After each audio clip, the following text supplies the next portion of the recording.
And we have a deadline because there is a car show this weekend. Today is Wednesday. The car show is on Saturday or Sunday, I can't remember which day. But I would like to bring my truck to that car show. I have an appointment to get the truck inspected at a state inspection station on Friday morning.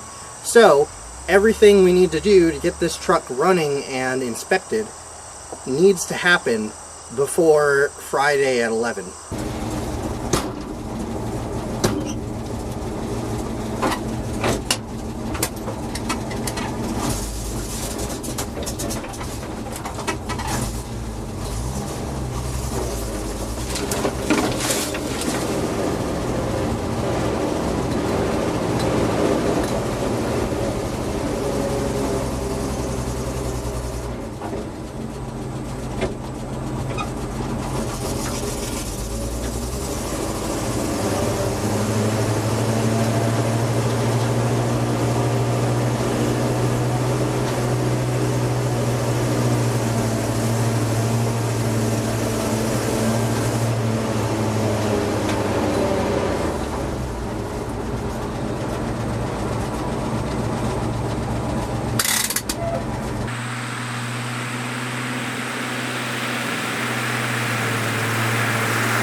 So I hop in the truck, start it up, get it all warmed up, start to go out the driveway.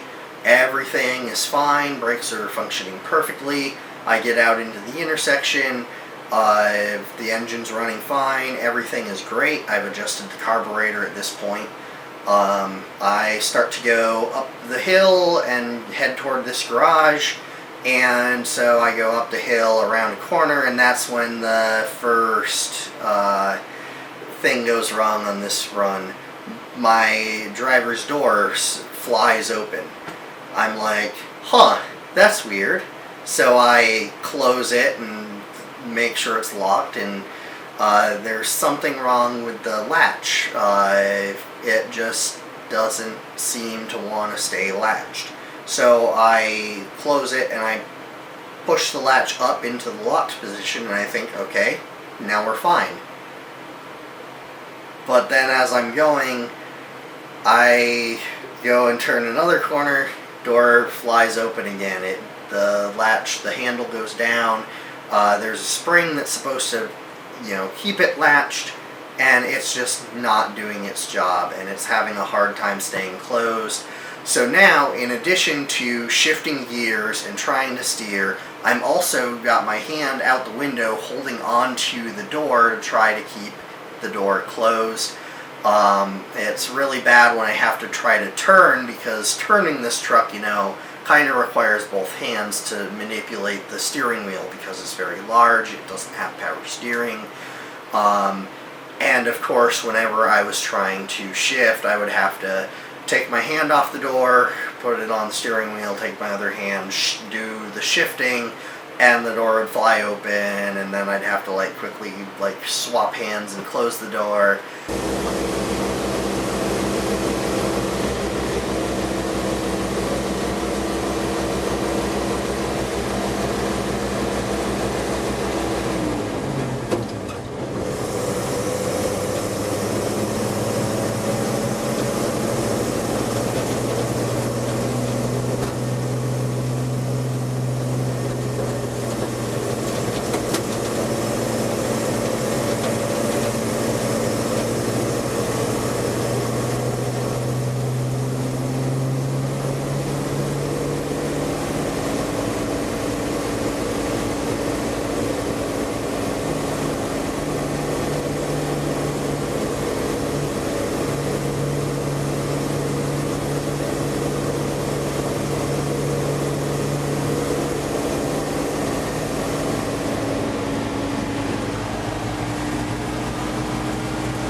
So not only was I distracted by the whole door situation, I always tend to overestimate how far away that mechanic shop is from where I turn onto that road. So I'm going and I'm thinking that it's another like, another like 500 to 1,000 feet down the road. So I start slowing down, and then, I downshift and then start slowing down some more, and my door flies open, so I like quickly shut it so that it doesn't hit one of the cars that's coming in the other lane, and trying to slow down some more and trying to figure out how I can keep the door closed while still slowing down and shifting when I need to.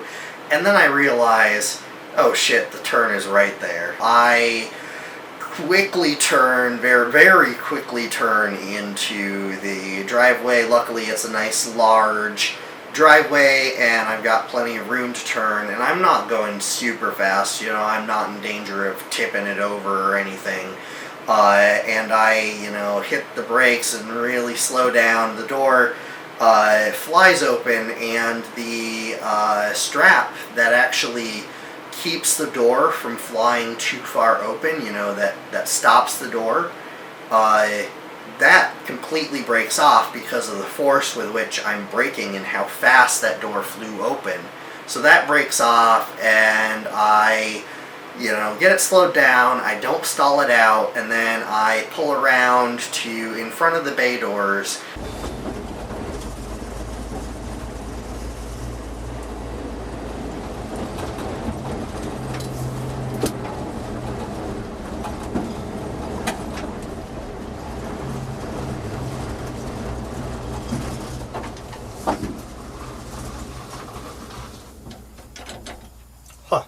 The truck shuts off. I kind of like stopped it and immediately shut it off, so I wasn't quite sure whether it shut off because I turned it off or whether it stalled out before I turned it off. I don't know. It was kind of, and I remember thinking like, did the truck just stall out? That's weird. Maybe I should look into that. But anyway, I shut the truck off, set the parking brake, hop out, because right now I'm just excited because I've driven the truck, I've gotten it to the appointment on time, and this is the first time that the truck's really been driven, off the farm a long distance since I got the truck, and I'm just super excited. And so I go in and talk to the person that owns the garage. I'm like, where do you want it? Because I wasn't sure where exactly he wanted me to pull the truck into, which bay I'm supposed to pull it into. So he tells me to pull it into this bay. So I go to start the truck, and it's not starting.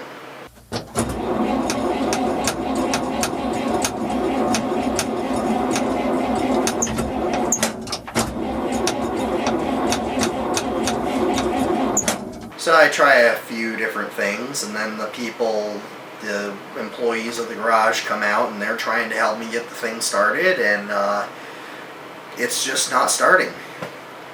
So we're looking it over, trying a few different options. Maybe it's the carburetor, maybe it's the batteries, maybe it's a combination of the two, maybe it's the timing and the distributor.